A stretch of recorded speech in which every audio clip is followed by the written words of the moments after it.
Welcome to BlackArchive. For millennia, the greatest empires in the world made the exact same fatal mistake. They marched onto the Iranian plateau with swords drawn, absolutely certain they could wipe the civilization off the face of the earth forever. The Macedonian phalanxes of Alexander the Great invaded here. Ruthless Roman legions marched here. Arab armies swept in under the banners of a new religion. And the ferocious Mongol hordes of Genghis Khan tore through, leaving behind nothing but towers of skulls. Any other nation would have vanished permanently after suffering such a catastrophic number of blows. They would have dissolved into the genetic and cultural melting pot of history, just as it happened with the Babylonians, the Hittites, or the Assyrians. But with Iran, something entirely inexplicable took place. Time and time again, despite losing on the battlefield, losing their capitals, and enduring occupation, the Iranians did something no one else in the world could do. They absorbed their conquerors. Just a few decades would pass, and the brutal invaders would begin speaking the Persian language, building Persian architecture, adopting their state bureaucracy, and even wearing their clothes. Again and again, the East essentially digested the West and the nomads. How has Iran managed, from antiquity right up to the present day, to force every major world power to reckon with it? How did they preserve their identity? And how did it happen that Great Persia, a country with a 5,000-year history, voluntarily abandoned its legendary name, forcing the entire world to call it Iran? This is the story of how a single nation invented the concept of time we live in today, turned geopolitics into a holy war between light and dark, and learned how to lose battles in order to ultimately win eternity. To understand the depth of the civilization, we need to rewind time far back. Traditionally, the Western world considers Mesopotamia, meaning Sumer, and Babylon, or ancient Egypt, to be the cradle of civilization. In this worldview, Iran is often sidelined, and that is a massive historical injustice. Evolution took its natural course here. 50,000 years ago, Neanderthals dominated these lands, only to be replaced by Cro-Magnons 36,000 years ago.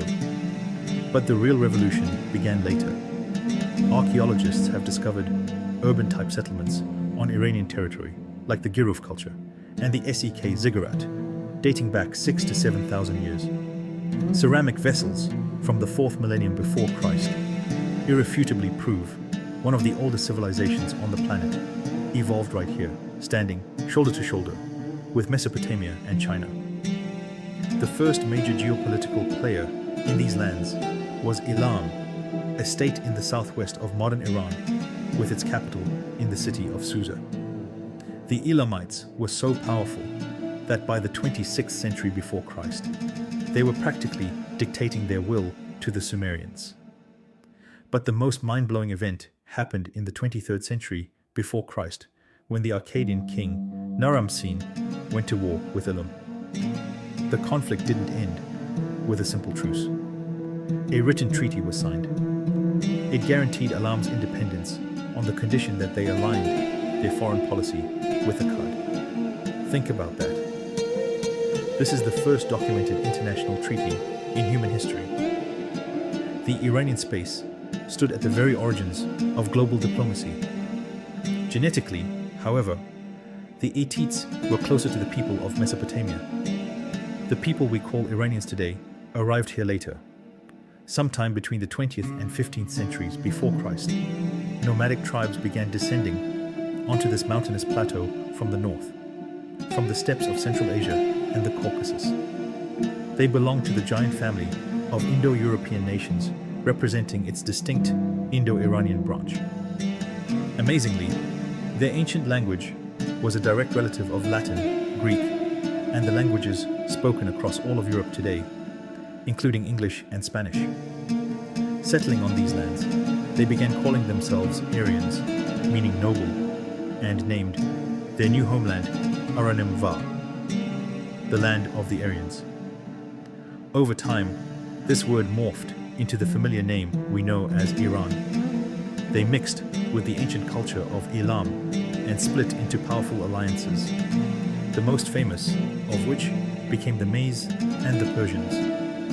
It was right here, in these harsh mountains and deserts, that the primary weapon of the Iranians was born. It was not chariots, nor was it special bows. It was ideology.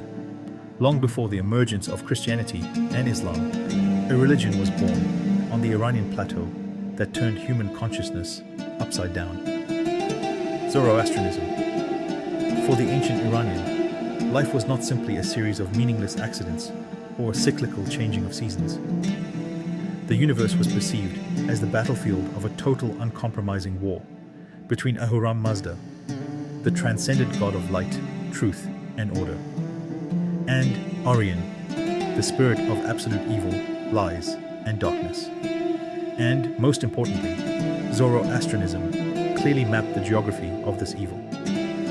The realm of darkness was considered to be the nomadic expanse of Eurasia, Tran, from which devastating raids were constantly launched. To be Iranian meant to be a warrior of light. Their entire culture, poetry, and statehood were built on the idea of actively assisting the forces of good. This concept gave the nation phenomenal unity. But Zoroastrianism did something even more massive. This tradition was the first in history to declare time does not move in a circle.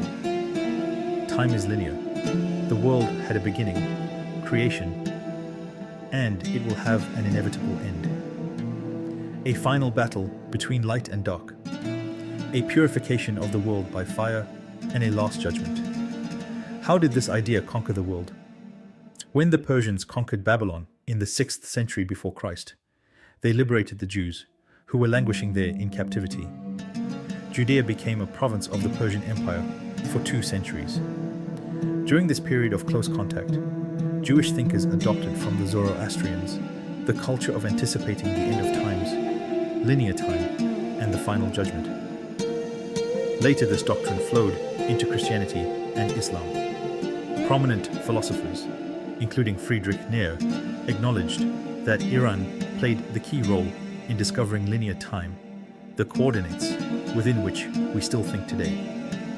The first truly great state of the Aryans was Media, formed in 670 before Christ. The Medes did not last long, but they managed to destroy the formidable Assyrian Empire. Their hegemony was cut short by their own relatives, the Persians. In 550 before Christ, a man named Cyrus the Great, half Persian, half Mede, united his 2 peoples, the tribes of the Persians and the Medes. Out of this union, he began building what historians would call the Achaemenid Empire, the first superpower in history. Cyrus was different from the tyrants of the past. When conquering Lydia, the Greek city-states of Asia Minor, or Babylon, he did not destroy their temples, nor did he enslave their populations. He built an empire on respect. His successor, Darius I, expanded the borders from Egypt to the Indus Valley. Nearly 50 million people, half the population of the earth at that time, lived under Persian rule. Darius divided the country into 20 administrative districts called satrapies, introduced a unified tax system, minted gold coins known as dars, and laid down a network of roads along which the fastest state postal service in the world raced. But history does not forgive weakness. In an attempt to secure the empire from the nomadic darkness, Cyrus the Great ventured into Central Asia to wage war against the Masag tribe. And there, the greatest emperor met his end. The battle was so brutal that the Persian army was annihilated. According to Herodotus, the leader of the Majority, Queen Tamias, seeking revenge for the death of her son, ordered her men to find the body of Cyrus. She cut off his head and threw it into a leather sack filled to the brim with human blood, declaring, "You thirsted for blood, now drink your fill." Despite this tragedy, the empire lived on. We are used to thinking that the famous Greco-Persian wars, the ones with the 300 Spartans, crushed the Persians. That is a Western myth. Yes, The Greeks defended their independence. But for the giant Achaemenid Empire, losing a couple of fringe cities was like a mosquito bite. The Persians simply changed tactics. They began funding first Athens, then Sparta, pitting the Greeks against each other.